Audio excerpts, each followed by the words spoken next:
This is Real Estate Rookie Show 381. Today, we're going to learn how to buy properties for cash flow and creative methods to make sure your properties will cash flow without ever seeing them in person.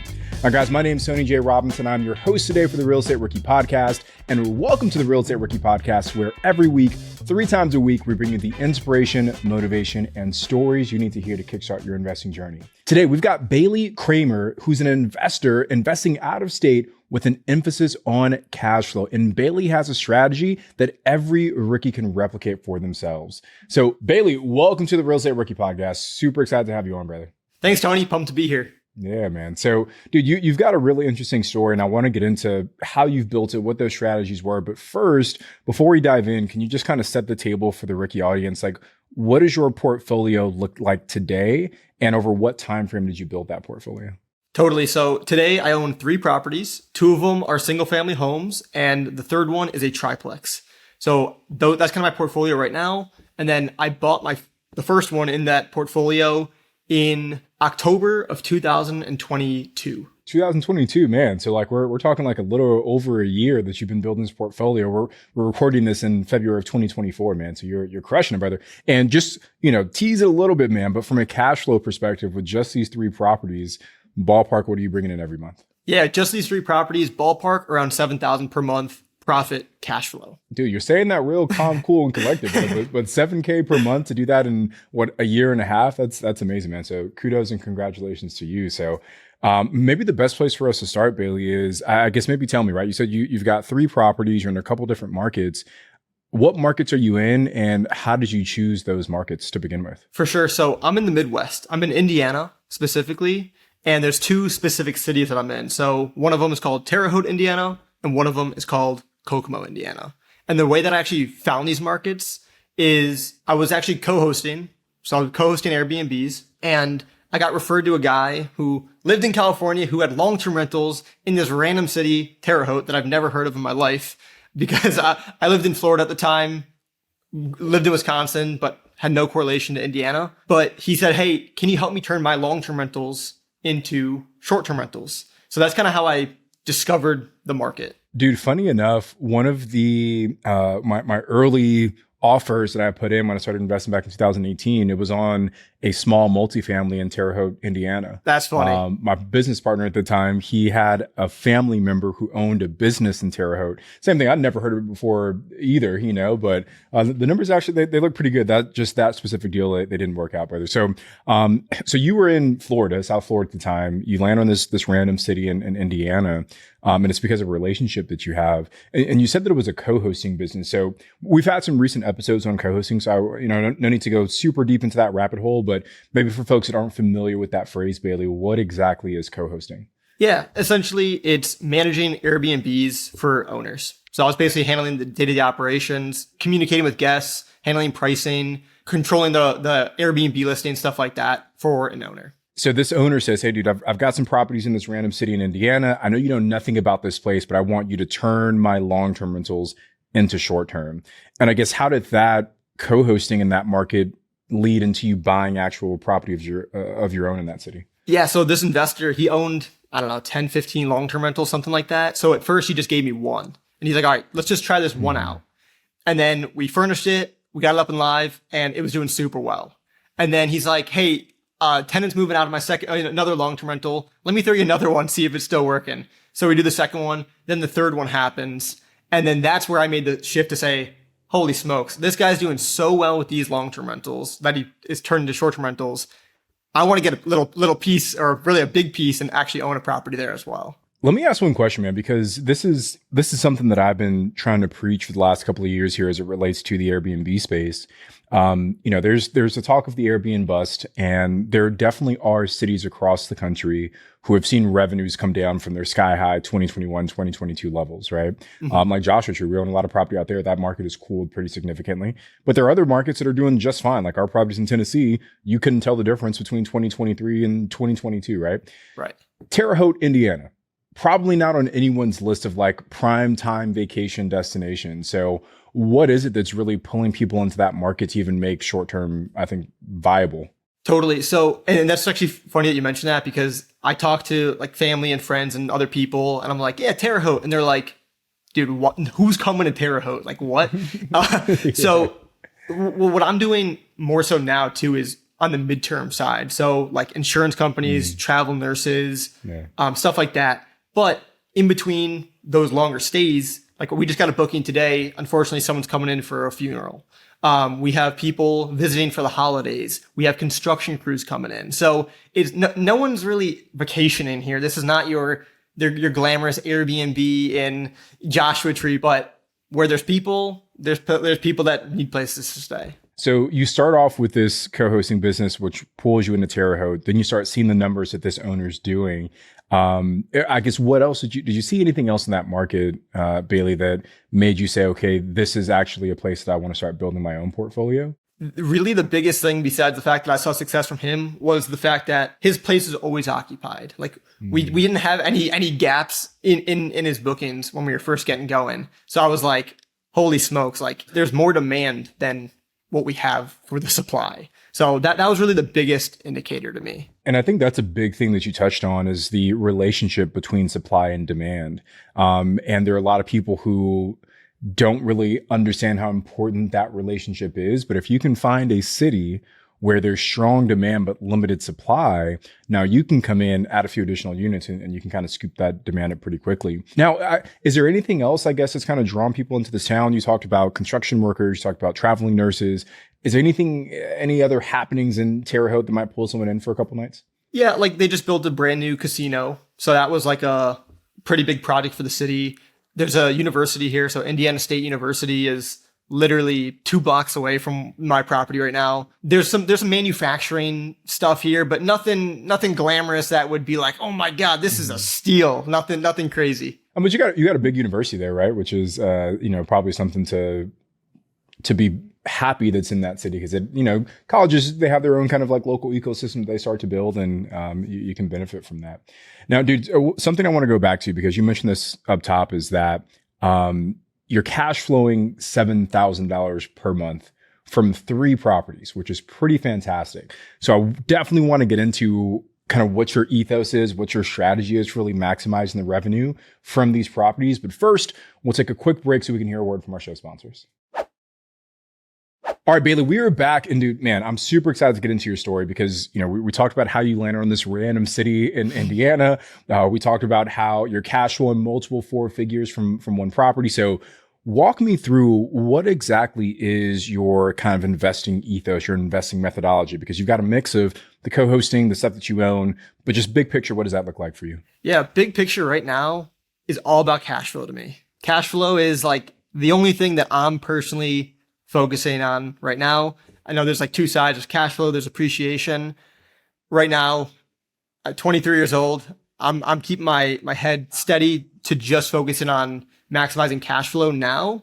And then future going forward, might adjust and make some more appreciation plays. But yeah, right now my focus is all cash flow. And I always talk about this, that when folks get into real estate investing, everyone has their different motivations. And there's 3 big motivations I typically see, 4 if you want to include short-term rentals. But the 3 big ones, you have cash flow, you have appreciation, you have the tax benefits. And then if you're doing short-term, you've got like the vacation piece as well, right? Like people just want to subsidize the cost of their own vacation homes. But cash flow, appreciation, taxes, and vacations. And people always ask me, Tony, what's the best kind of property for me to buy? Or what's the best city for me to buy in? Or what's the best fill in the blank? And my answer is always, well, it depends. And it depends on what your motivations are. And for you, Bailey, to say, look, I'm in my early 20s. I'm not as focused about, building my retirement portfolio for 20 years from now. I just want to build cash flow so I can survive and kind of free up some of my time freedom. Then your investment strategy is going to be very different than the doctor or the lawyer or the CFO that's more so concerned about, I got to offset my taxes from my day job. Totally. So I'm happy that you're focusing or kind of highlighting the fact that every investor has different motivations there. So you've got your own portfolio, which is putting off, you said about $7,000 per month. Ballpark, what are you making from your co-hosting business? Co-hosting ranges on the month because some of the properties I have are super seasonal, but between $5,000 and $10,000 per month. Dude, so on a good month, you're talking about $17,000 a month in cash flow coming in from your real estate business. Yeah. And you've done this in a year and a half. So the owning piece has been a year and a half roughly. Yeah. And then the co-hosting piece, I'd say, has been closer to maybe 3-ish years. Gotcha. Well, you just lost all credibility, man. It actually took you 3 years to get to 17K. Dude, even in 3 years, right? Even in 3 years, that's like an amazing accomplishment. Like people, they'll work a day job for decades and never get to $17,000 a month in any kind of income. So the fact that you've been able to do this in 3 years is pretty impressive, man. So I want to talk a little bit about maybe breaking down one of the deals that you've actually purchased, if you're okay with that. Yeah. Maybe let's talk about the co-hosting piece first, Bailey, if you're okay with that. Mm-hmm. And the reason I want to start there is because one of the beauties of co-hosting is that there's pretty much no capital needed to get started with this business model. Like you're just taking over someone else's property. Like how you mentioned, this guy already had 15 single family homes and he just handed them to you and said, hey, help me turn these into short term. So how did you get that first co-hosting deal, especially since you didn't necessarily have a short-term rental of your own to begin with? Totally. So taking it back to the college days. So I'm 23 now. So college was only a couple of years ago. But when I was 19 or 20, one of the two, I went on this huge rampage, just trying to meet as many people in the real estate world as humanly possible. Because at the time, I knew I was interested in it from listening to like the Bigger Pockets podcast, Rich Dad Poor Dad, but I had no one that I knew in the game. So basically just started networking with a ton of people. Fast forward, I ended up actually meeting some guys. This was like kind of COVID time. So met them through Zoom and went down this big rabbit hole. Ended up partnering with a handful of guys on a property. So my first 6 properties I bought and have since sold started when I was really 19. 19, 20, and then sold those. But long story short, 2 of the properties I bought with this group of guys were short-term rentals. So I had some knowledge at the time and some experience from just running these properties. So that transition into that first property was really from me just documenting some stuff on social media, showing people what I was doing. And then someone reached out and said, hey, I know somebody who's looking for someone to co-host their Airbnb. So that's kind of how that first one came about. Yeah, I love that, man. It's about documenting your journey and sharing with people like, hey, here's what I'm working on. Here's what I'm trying to be good at. And a lot of times people just raise their hands and say, I like you. I like your vibe. I like your personality. You seem like a good person to work with. One thing that's coming to mind for me, man, because you mentioned a couple of times you're 23 years old.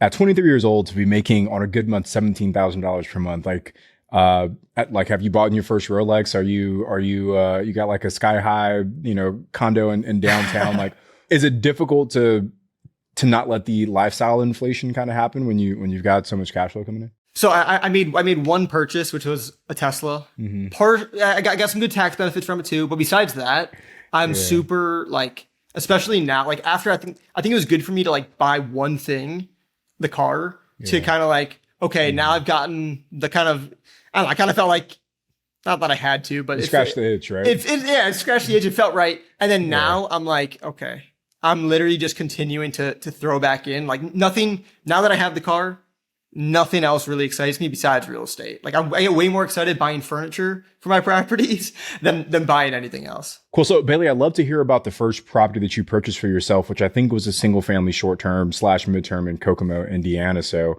give us a backstory on that one. Yeah. So like I mentioned before, this city, Terre Haute, Indiana, was this market that I found from this investor that I was co-hosting for. So I was looking in that market to find properties that made sense, but nothing was really a home run deal per se. So I was looking. And then after, I don't know, probably a couple of weeks, I was like, okay, let me look at 1 or 2 more markets because I want to get something going sooner than later. So what I did is I looked up all the city metrics of Terre Haute. So it was population. I looked at, okay, what cities in Indiana have a similar population? What cities in Indiana have popular home prices, average salaries of the people, average poverty rates, just those basic similarities between the cities? I looked that up. And what I found is the city Kokomo that you mentioned, which I started doing the same type of research, looking for properties in Kokomo as well. So that's kind of how I landed on Kokomo. One follow-up question there, Bailey. How were you finding all this data? What data source were you using to look up salary, poverty rate, population, home prices, et cetera? I was literally just Googling it. So I'd just be average salary in, and then the city name. And what I did at first though, is I looked up because I knew I didn't want like a city of 500 people. Like I wasn't looking to invest in like the tiniest market ever, right? So what I did first was I looked up biggest cities in Indiana, so like top 20 or 30 or whatever. So I went to number 1, then number 2, then number 3. So I was like average income in here, average home value in blank city. And then I was like, okay, average price in the city at 400,000, that's not going to work. So then I kind of kept going down the line until it matched up with Terre Haute as close as possible. Yeah, I love that approach, man, because I think a lot of people overcomplicate the market selection piece, and understandably so, because there's 19,000 cities in the United States, and sometimes getting down to like the 2 or 3 that you should be focusing on, it can be overwhelming. But when you've got a super clear framework that you want to follow, it removes a lot of that confusion and ambiguity, because you're like, hey, I've got a city that I know works well. Let me just find another city that mimics this city and all those important data points. So, man, I love the idea of saying, hey, biggest city in Indiana, going from top to bottom and stopping until you find the right one. So you do all this data, you find Kokomo, Indiana. I guess walk us through the numbers on that first property that you actually ended up closing on out there. Yeah, so first property, I bought it for $115,000. It was 3 bedrooms, 1 bathroom.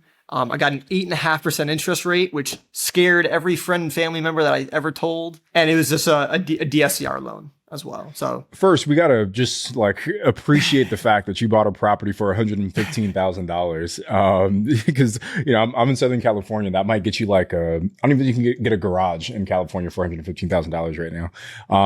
So you said that you used a DSCR loan at an 8.5% interest rate.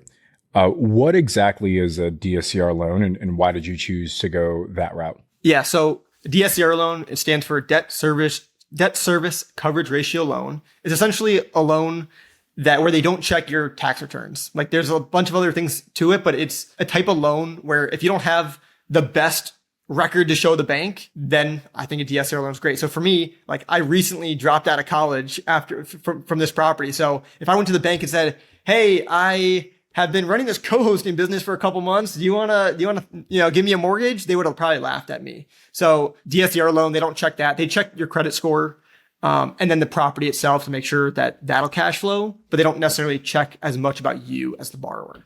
And, there's different types of DSCR loan products, Bailey.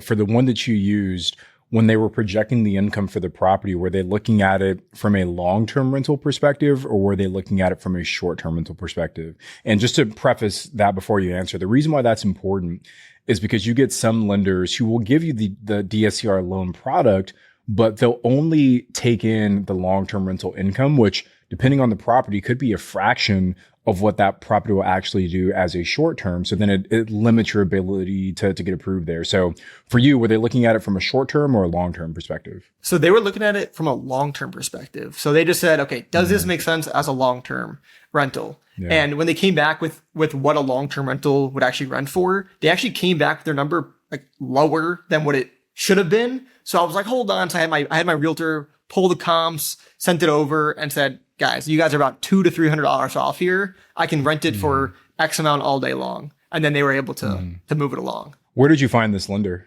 Google. Like literally, I went on Google. I just started calling people. Like I first looked up like different loans to get if you don't have any tax returns and this and that. Cause at first I called lenders who were like, do you have 3 years tax returns and a W-2 job and this and this? And I'm like, no. And then they were like, do you have anyone who can co-sign for you? And I'm like, no. So then I got a bunch of no's from that. And then I started just honestly doing research on Google, like how to get a loan if you are XYZ. And then I saw this DSCR thing. So then I looked up DSCR lenders, and then I went through that list and called a bunch of those lenders as well. Half of them don't answer their phone. The other half, 90% told me I couldn't do it for whatever reason. But finally narrowed it down to someone who said, yeah, we can do it. It's going to be at an 8.5% interest rate, but we can do it for you. And how many people do you think you spoke with, or how many contacts do you think you reached out to during this process, Bailey? And just like how much time did it take you in general to kind of find that right lender? Yeah, I mean, I'd say I'd probably called close to 25 realistically. I would say out of the 25 I called, maybe 18 didn't even answer my phone. And then I probably actually had conversations with about probably 7 of them, to be realistic. And over what time frame was that? I I don't know. Maybe a couple days of just like calling. And I think I started to do this before I even had the deal too, just to like kind of get the feelers out there. But I didn't keep great records of who I call. So I'm like, oh shoot, like I just looked up this company. Did I already call them? I don't know. Yeah. So right. Yeah. But I think the reason I asked that question, Bailey, is because it just goes to show me that you didn't take that first no as the end all be all. And you kept going until you found the answer that you were looking for. And I think that's where a lot of rookie investors get caught up or they get stuck, is that they take that first no as like the only potential answer, the only potential solution. But there's so many different lenders out there, and each one's going to approach the same situation from a slightly different perspective. So I think the $1 million question, Bailey, is what was the name of the lender that you used that was able to get this super awesome DSCR loan product for you? The lender is called Offer Market US. So I'd offermarket.us. I don't have any affiliation with them, but it's just who I use, and they're super easy to get in contact with. Yeah, offermarket.us. Never heard of them in my life, right? But just goes to show how many lenders are out there. So 8.5% interest rate. What was your down payment on the property? Now this one was 30%, which was not fun. Gotcha. Yeah, but still, man, it got you in the game. And what ballpark, Bailey, what was your cash flow after that first year on a $115,000 purchase price? My cash flow was roughly $18,000 cash flow profit to me. So it was about between 40 and 45% cash on cash return. Dude, $18,000 on a $115,000 purchase price profit is insane. So, Man, congratulations, brother. So I want to touch on a few of your other properties here, Bailey, because I know you've closed on a few after this first one here. And I know you also have a method called the reverse review method. So I definitely want to figure out what exactly that is and how you're using it. But first, we're going to take a quick break to hear a word from our show sponsors. All right, we are back here with Bailey, who said he just cash flowed $18,000 on a $115,000 purchase price for a property out in Indiana. Now, Bailey, I want to talk a little bit about your reverse review method, which I think is super interesting. But before we touch on that, I want to know what kind of gave you the confidence to purchase out of state. Because you said when you started the first business, you were in Southern Florida, and then you said you bounced around to other parts of the country as well. Now you're in North Carolina, outside of Raleigh. So a lot of rookies that are listening, I think they're nervous to buy out of state, and they just have this feeling inside of them. It's like, no, I got to be close. I got to be able to walk the property. I got to be able to be there if something goes wrong. What gave you the confidence to buy out of state for those, to build your business out of state, to buy out of state in general? Yeah. So like investing out of state, I think a lot of times people get nervous because they're like, what if XYZ happens? A lot of the times the XYZ is like, what if something breaks? And for me personally, I try to be handy, but I'm not handy. I can't fix most things besides maybe putting some furniture together. I can do that, but I can't, I'm not a plumber. I'm not an HVAC guy. So for me, I just realized that I could figure it out. Like I could learn it, but I don't really want to be honest. So I realized that I just need to rely on other people who are better than me at that to do it. And then that was like the first main piece. The second main piece was I knew I was limited on capital, and I knew again from this market that I was co-hosting in, I saw a track record there. So I was like, okay, like I have the money that can perform in that market. I'd way rather do that than wait a whole nother year, save up more money, and then invest in some like big name market just for the sake of it. So those were kind of the two big things for me. I say this all the time. And I couldn't agree with you more, Bailey. And I say this all the time. It's like for that investor who's looking to buy that first real estate investment, and say they're doing it out of state, maybe sight unseen. They most likely are going to send their real estate agent to go walk the property first, right? Biggerpockets.com/agent finder. You'll find a great real estate agent who's going to advocate for you. You'll have a property inspection done. So someone who for a living walks through properties to identify what the potential issues are. If you have maybe a bigger rehab job, you need some kind of rehab work done, maybe you have a handyman or a general contractor walk the job as well. So when you zoom it out like that, you've got a realtor who knows the market incredibly well. You've got a property inspector who literally looks for problems for a living, who's going to give you a super detailed report. And then you'll have maybe a handyman or a contractor write up a bid for you on what it'll cost to fix whatever issues might persist. If you've never done a real estate deal before, how much value can you add on top of the realtor, on top of the property inspector, on top of the general contractor?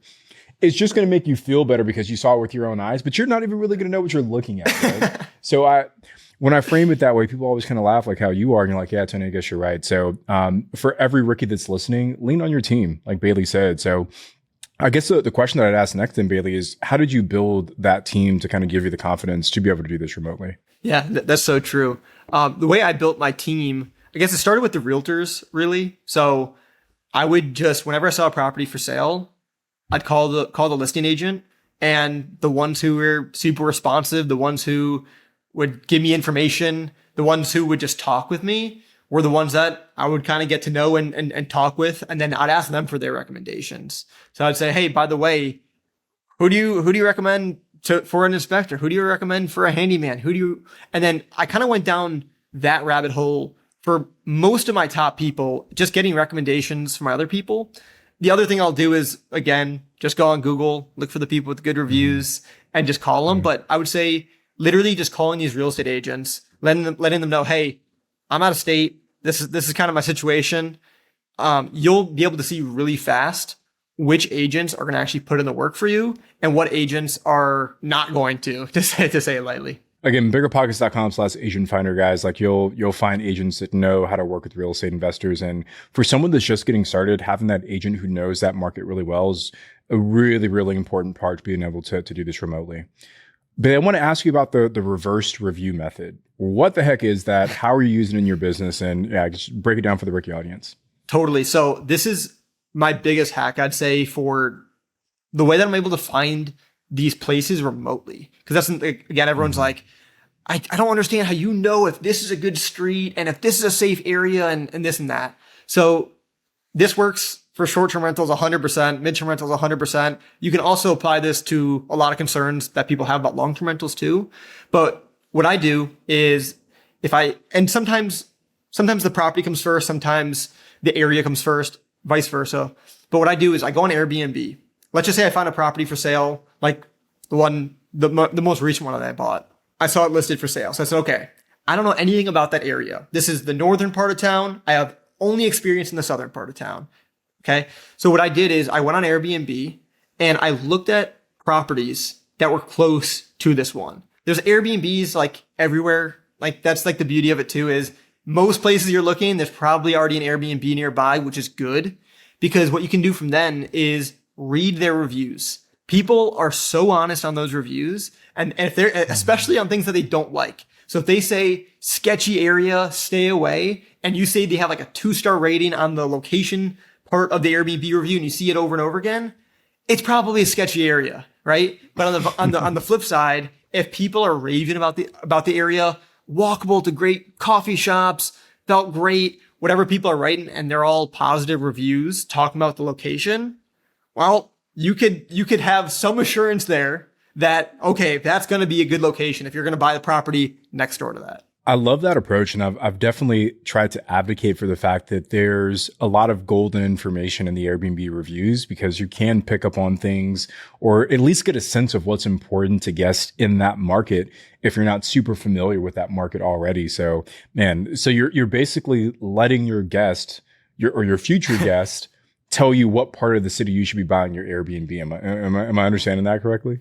Exactly. And then another bonus thing on top of that is when you read the reviews, some people will say in there, came in town for X, came in town for Y. So then you can start to see why people are actually coming into the area outside of the reasons that you would kind of typically think in whatever market it is. There's some people who will write just one word and you won't get anything from it. There's plenty of people and there's plenty of listings in literally every market that I've ever seen that plenty of information in those reviews. So it sounds like your first deal was an absolute home run. Like you crushed it from top to bottom. How did the second deal go for you? Second deal was bittersweet. a lot of lessons learned. I called it like my failed burr B&B. Okay. Found a property, and this one was literally a block away from a property that I co-hosted in Terre Haute. So I was like, okay, location, check. Property size, it was 3 bedrooms, 2 bathrooms. And we already had people asking for more because we had 1 bathroom properties, and the first one in Kokomo I bought was 1 bathroom. So this one was 2 bathrooms. I'm like, property size is perfect, location's perfect. It was all great.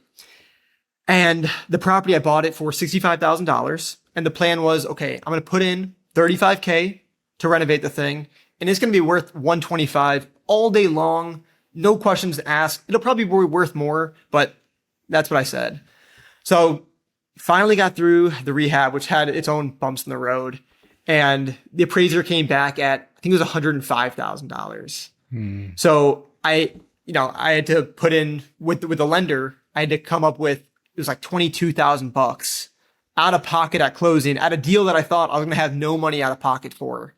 So that was the biggest downside to the deal. What do you think was the gap on the appraisal? Was it, when you were doing your initial estimation, did you use maybe the wrong prop? Like, what exactly do you think went wrong on your estimation? I think there's a couple things. The first thing is the realtor that I used, she told me it wasn't going to appraise for 125. And I was like, you're wrong. Like, it's going to. It's kind of like, everyone thinks that there's stuff just better. And, you kind of just have that thing in your head talking and you're like, oh, it's going to be great. Yeah. So I didn't listen to my realtor's advice. So that was my fault. And then the appraisal too, I do think that they used some comps that weren't the best. But, and when I called the lender up, I said, hey, just got the appraisal back. Like, come on. Do you see these comps? This one's like 3 miles west and like in the middle of nowhere. Like, that's not even close. And they were like, we kind of agree with you. Like, we do think it could be a little bit higher. So your option is you can get another appraisal and we can do, average the 2 out. And I was like, at that point, to move it up 5,000 and get 2,000 and then pay $1,000, it wasn't worth it at that point. So I'd say it's my fault though. At the end of the day, like, I should have listened to the realtor and, or at that, maybe asked another realtor's advice on what they think the appraisal could have been, got another opinion on it. It is tricky. We've had some appraisals come back lower than we wanted as well. And we actually, there were a few times where we did challenge the appraisal, or even change lenders for one of our deals because we really felt firmly on what we felt that property was worth.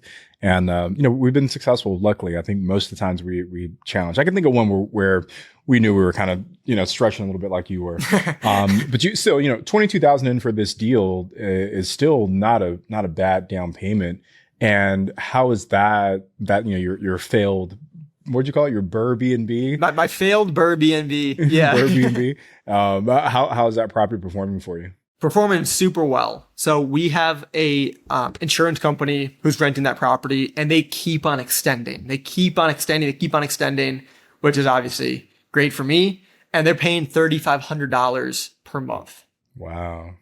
So let's pause on that piece, Bailey, because I feel like there's a huge opportunity there that maybe doesn't get talked about enough. What do you mean when you say you have an insurance company renting your 3-bedroom, 2-bath in Terre Haute? Is there a board that you posted on that it's just insurance companies looking for? Is the insurance company using it for their employees? Like, what is their use for? Just kind of walk us through the entire process. Yeah. So the most simple form of this is, let's just say, a family in town, their house catches on fire, or maybe they have a huge flood, their pipes burst, and they need to renovate. Maybe a tree falls on it, because that's what actually happened for this one. So a tree fell in this person's house. So they needed to essentially rebuild their house. So they go to their insurance company and say, hey, insurance company, we don't want to pay for this house, to be rebuilt. So that's part of their homeowner's insurance. Another piece of their homeowner's insurance is if a catastrophic event like a tree falling, whatever, all that happens, the insurance company will pay for that family to live somewhere else while their house is being fixed up. So that's what I mean by insurance company. That was a situation with this property. So just to clarify, issue happens at someone's primary residence. Insurance company then covers the cost for them to live somewhere else while they're repairing the primary residence. And these people are renting from you and then allowing these families to move in. Exactly. So again, $1 million question here, Bailey, is how the heck are you finding these insurance companies to build these relationships with? Yeah. So the number one biggest thing that's way overlooked when it comes to the insurance piece is not about like who's the special person to finding them, because like we've gotten several bookings literally straight through Airbnb for $8,000 to $10,000 per month from insurance companies. So there are some pieces of it that's important and you can be active with it. But the biggest thing out of it all is your property needs to be available for these families. So if you put yourself in these family shoes, they're not planning for the fire, the flood, the tree to fall on their house, right? So let's just say that happens to somebody, knock on wood, today, right? Like, unfortunately, we live in a big country. It's going to happen to someone somewhere, unfortunately. So they need a place to stay ASAP, and they need a place to stay for at least 3 months, depending on what happens, maybe even longer. So if you go on Airbnb and you type in, stay for starting tomorrow, let's just say, for 3 months, there's not a lot of properties that are going to pop up, because what a lot of hosts do is they take these small little weekend bookings a month in advance, 2 months in advance, maybe a week-long booking 3 months in advance. So their properties aren't even available. Let's just say someone only has 2 days booked in the next 3 months. Well, too bad, because your property is not available for this family. So it's kind of counterintuitive, but the way to get these bookings is first to have an open calendar. And it sounds kind of scary and like, whoa, you don't want an empty calendar. But truthfully speaking, that is like the main hack to actually getting these bookings.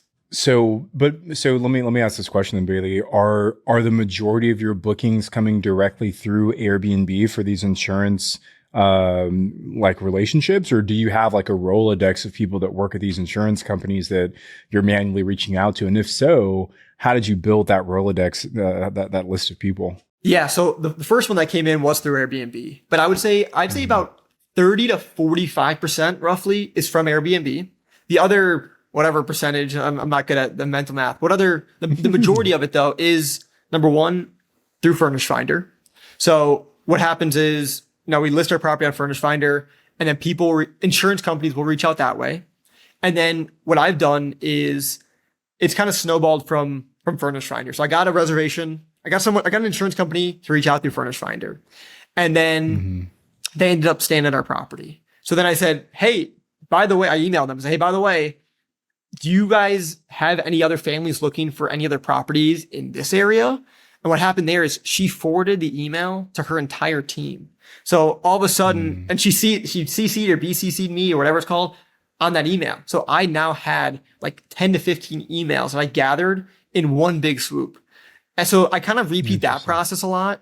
Again, get an inquiry on Furnish Finder. I'm like, oh, this is a cool company. So like, for example, ALE Solutions, United Corporate Housing, THC Housing. There's so many of these little ones and bigger ones popping up. But whoever reaches out to me, I'll send them an email, usually on a weekly or bi-weekly basis. I'll say, hey, love working with you here. Do you guys have any other families that are in need in these places? And then again, they'll forward it. I'll grab the emails and pretty much just rinse and repeat. So you're almost using Furnish Finder as a lead source, not only just necessarily for the bookings themselves, but to, I guess, kind of get in with these insurance companies and identify who the people are that are actually creating these bookings on behalf of their insurance clients.